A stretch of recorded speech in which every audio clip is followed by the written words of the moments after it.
All right. Good morning there, everyone. We are the owners and operators of Recording.la. My name is Adam Barecki. And my name is Tyler Eskendahl. We're here to share some home recording best practices with you. So without further ado, I'm going to go ahead and share my screen with you, and we can talk through some of the best practices for doing home recordings, which is more important now than ever before. Mm-hmm. So I think what we want to start with is just thinking about things that you might already have or things that you might want to buy. We don't want to recommend things that are like too expensive or too fancy because really we don't think that you need it. Mm-hmm. But there are a couple of things that I'm sure will help just with having a solid foundation and still a really nice sound. Absolutely. So just like Tyler mentioned, our goal for creating this guide for you is to make sure that you have the understanding and sort of the basics to get started for the foundation for a solid sound without breaking the bank. Yeah. When you need really high quality recordings, feel free to give us a call. But for home recordings and stuff, we found some great solutions for you that don't break the bank and get you pretty good bang for your buck. First off, one of the things that we would recommend is getting a portable audio recorder and a stand. That's in sort of the $150 to $400 price range. And so when some of the models that we'd recommend, a lot of the Zoom handheld recorders have pretty good audio quality, lots of features packed in, and at a pretty low price. This guy that we have right here is a Zoom H5. There are a number of variations, the H4N, the H6, the H2N. All of these different types of Zoom recorders have similar abilities. They work as standalone recorders with microphones on top. Oftentimes you can connect them to a computer as what's called an audio interface. That gives you the ability to record into a digital audio workstation such as GarageBand, Logic, or even to use it as a microphone for Zoom. Yeah. You can use any audio interface such as an H5 or any other Zoom model connected with USB. You can use that as a microphone inside of Zoom.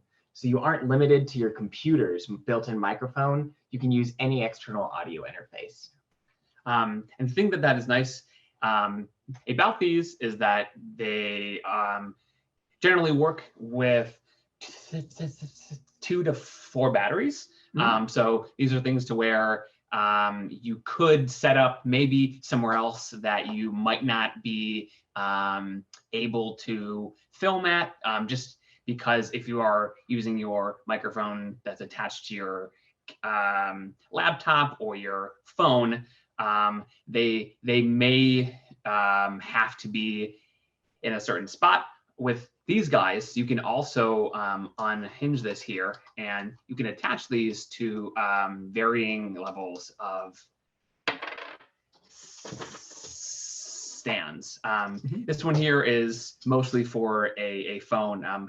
However, the nice thing about these is that if you do hook them on to a stand, you can then sort of mess with the height as well as sort of where those microphones are facing, which are something that you might not be able to do if you're using a microphone that is hooked up to your laptop or is a part of your phone. Absolutely. Something to watch out for is we have basically 3 different types of screw sizes that you might encounter with recording equipment. The smallest is called a 1/4 inch. And a little here, just a little tiny one. That's a 1/4 inch screw. There's also 3/8 of an inch and 5/8 of an inch. So some microphones use 5/8 inch connectors, even larger. Some of them use 3/8 inch. None of those are compatible with 1/4 inch unless you get different size screws. So that's something to watch out for. We do have a question from an audience member in the chat asking if we have a specific Zoom model that we recommend or a favorite portable audio recorder. I think my personal favorite is the Zoom H6. It's like the H5, except it has 4 extra inputs, plus we have what's on the top. It might be a little bit more advanced. So for beginners, I'd recommend the Zoom H4n. That's Yeah, a great balance between good built-in microphones, the ability to expand with external microphones, and it gives you all the same features being able to work with Zoom. Yeah. The other thing that we recommend are some form of USB microphones. These are really, really nice. These are mics that can just go directly into your USB interface. Some of them come with their own softwares, so you can just use those to record right into, or most, if not all of them, can work directly with your DAW as well. So we've got an example here of a USB microphone for you to see.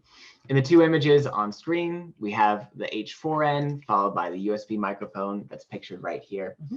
Both of these are excellent for beginners to really improve your home audio quality without spending a lot of money on external preamps, external audio interfaces. The USB microphone is the simplest of them all. Like Tyler mentioned, you simply take your USB connection, plug that into the computer. Most USB microphones are plug and play, so that's an easy way to dramatically improve your audio quality. The only downside of a USB mic compared to a portable recorder is the USB microphone requires a computer in order to be able to record audio or use it with anything else. Portable audio recorders can work both as standalone interfaces as well as audio interfaces. Yeah. So you can either record or you can use them hooked up to a computer. See a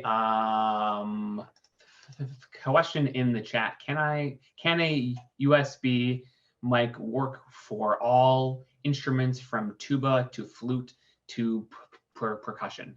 I believe so. The thing that's nice about these microphones too, and same with these too, is that you have the option to adjust the volume here, which is going to come in handy just depending on how much sound you're going to get and where you can set this. The thing that's maybe a little bit nicer about this is that you do have the ability to move a little bit farther or to set this a little bit higher than a microphone, just because you do have to make sure that you have enough length here, and you might not be able to move this as high or as far from a sound that is going to be very, very loud, like a snare drum or like a tuba.